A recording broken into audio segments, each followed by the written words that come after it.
నమస్తే, నేను మీ అశ్విని కుమార్. వక్ఫ్ బోర్డు దీనికి సంబంధించింది లేదా వక్ఫ్ అమెండ్మెంట్ బిల్, ఈ బిల్లుకి సంబంధించి ప్రస్తుతానికి జాయింట్ పార్లమెంట్ కమిటీ దగ్గర ఉంది. భారతదేశంలో ఉన్న ప్రజలందరూ కూడా హిందువులు లేదా ముస్లిమ్స్ ఆ జాయింట్ పార్లమెంట్ కమిటీ ఇచ్చిన మెయిల్ ఐడికి వాటికి కొంతమంది పాజిటివ్గాను కొంతమంది నెగిటివ్గా వాళ్ళ అభిప్రాయాలు మెయిల్స్ ద్వారా పంపిస్తున్నారు. ప్రస్తుతం జాయింట్ పార్లమెంట్ కమిటీ ప్రజల నుంచి కూడా అభిప్రాయ సేకరణ వాళ్లే హైదరాబాదు ఇట్లా కొన్ని ముఖ్యమైన ప్రాంతాలు, ముంబై ఇట్లాంటి చోట కూడా ప్రజల మధ్యలోకి రాబోతున్నారు. ముస్లిం మత పెద్దల్ని అట్లాగే హిందూ మత పెద్దల్ని కూడా కలుసుకోబోతున్నట్టుగా తెలుస్తుంది మనకి. మోడీ ప్రభుత్వం ఆచితూచి అడుగులు వేస్తోంది, తొందరపట్టలేదు. రేపు పొద్దున ఇది రాజకీయ అంశం కాకూడదు. మిగతా రాజకీయ పార్టీలకి ముస్లింలకి బీజేపీ ప్రభుత్వం వ్యతిరేకం అన్న ఒక ముద్ర వేయటానికి కాంగ్రెస్ కూటమి రెడీగా ఉంది. కాబట్టి ఎక్కడ రాజకీయ అంశానికి తావివ్వకుండా ఆచితూచి అడుగులు వేస్తూ జాయింట్ పార్లమెంట్ కమిటీలో పెట్టింది. పార్లమెంట్ కమిటీ కూడా ప్రజల నుంచి అభిప్రాయ సేకరణ చేస్తోంది. ఎందుకు ఇదంతా అంటే, జాకీర్ నాయక్ గురించి అందరికీ తెలిసే ఉంటుంది. జాకీర్ నాయక్ ఇందులో ఏం సంబంధం లేదు అని జాయింట్ పార్లమెంట్ కమిటీ చెప్పినప్పటికీ జాకీర్ నాయక్ ఒక స్టేట్మెంట్ ఇచ్చారు. ఈ వక్ఫ్కి సంబంధించి ఎట్లా ఆక్రమిస్తారు అనేది ఇది ఒక చిన్న ఉదాహరణ. ముఖేష్ అంబానీ మహారాష్ట్రలో ముంబైలో ఉంటున్న దాదాపు 27 అంతస్తుల బిల్డింగు ప్రపంచంలోనే అత్యంత ఖరీదైందని చెప్తూ ఉంటారు. అలాంటి ఆ బిల్డింగ్ కూడా వక్ఫ్కి సంబంధించిందే అంటూ జకీర్ నాయక్ స్టేట్మెంట్ ఇవ్వటం, ముస్లిం మత పెద్దలు కొంతమంది దాని మీద కోర్టుకి వెళ్ళటం, ఇదంతా కూడా చూస్తుంటే వక్ఫ్ ఎట్లా ఆక్రమిస్తుంది. గత కొన్ని సంవత్సరాల కిందట తాజ్మహల్ కూడా వాళ్ళదే అని చెప్పారు. సుప్రీంకోర్టు చేవాట్లు పెట్టింది. సో ఇలాంటి వాళ్ళు ప్రయత్నిస్తూనే ఉంటారు ఆస్తుల్ని ఇవన్నీ కూడా ఆక్రమించడానికి. భారతదేశానికి సంబంధించింది.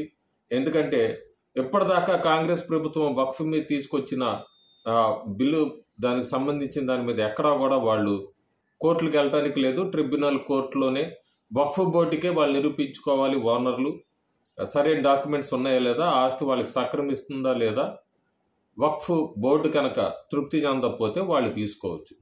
ఇప్పుడు అదే అమెండ్మెంట్స్ తీసుకొస్తున్నారు కొత్తగా మోడీ ప్రభుత్వం. అట్లా కాదు, కోర్టుల ద్వారా పరిష్కరించుకోవాలి. డిస్ట్రిక్ట్ కలెక్టర్స్ దగ్గర నుంచి అందరికీ రైట్ ఉంటుంది. ఆ ప్రాపర్టీ ఆస్తి ఎవరికి చెందింది అవన్నీ కూడా అయ్యాకే వక్ఫ్దా కాదా అనేది. అయితే Hyderabad MP AIMIM chief Asaduddin Owaisi ఆయన ఇచ్చిన స్టేట్మెంట్ చాలా క్లియర్గా ఉంది.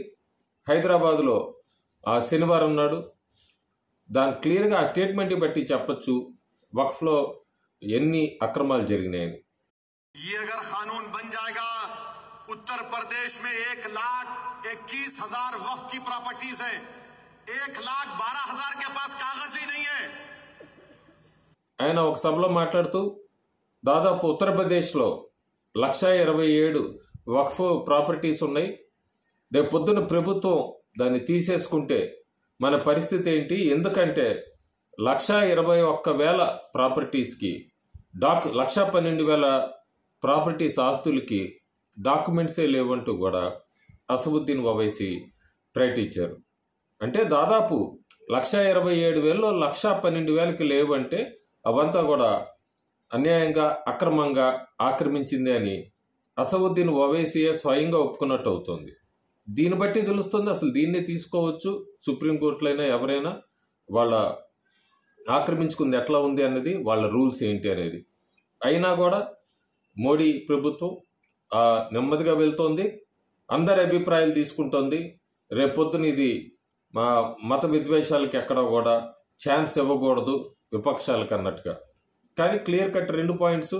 జకీర్ నాయక్ లాంటి వాళ్ళు ముఖేష్ అంబానీ ఇల్లు మాదే అని చెప్పడం, శనివారం నాడు అసదుద్దీన్ ఓవైసీ ఒక ఉత్తరప్రదేశ్ రాష్ట్రాన్నే ఉదాహరణగా చూపిస్తూ 1,27,000లో 1,12,000కి డాక్యుమెంట్సే లేవు అంటేనే వీళ్ళు ఇన్ని సంవత్సరాలు భారతదేశం మొత్తంలో దాదాపు ఇండియన్ ఆర్మీకి లేకపోతే ఇండియన్ రైల్వేకి సంబంధించి ఒక 3వ అతి పెద్దది ఈ వక్ఫ్ బోర్డు అంటేనే ఎంత దురాక్రమణ జరిగింది. ఢిల్లీలోనే 70% వాళ్ళదే అంటున్నారు, 70% పైన. సో ఇవన్నీ కూడా తొందరగా సాల్వ్ చేసుకురావాల్సి ఉంది. అందుకే మోడీ ప్రభుత్వం ఒక్కొక్కటి డాక్యుమెంట్స్ ఉన్నవన్నీ కూడా డిజిటలైజేషన్ చేసుకుంటూ వస్తుంది. క్లియర్గా తెలిసిపోతుంది. బిల్ అయితే ప్రస్తుతం ప్రవేశపెట్టకపోవచ్చు అని తెలుస్తోంది.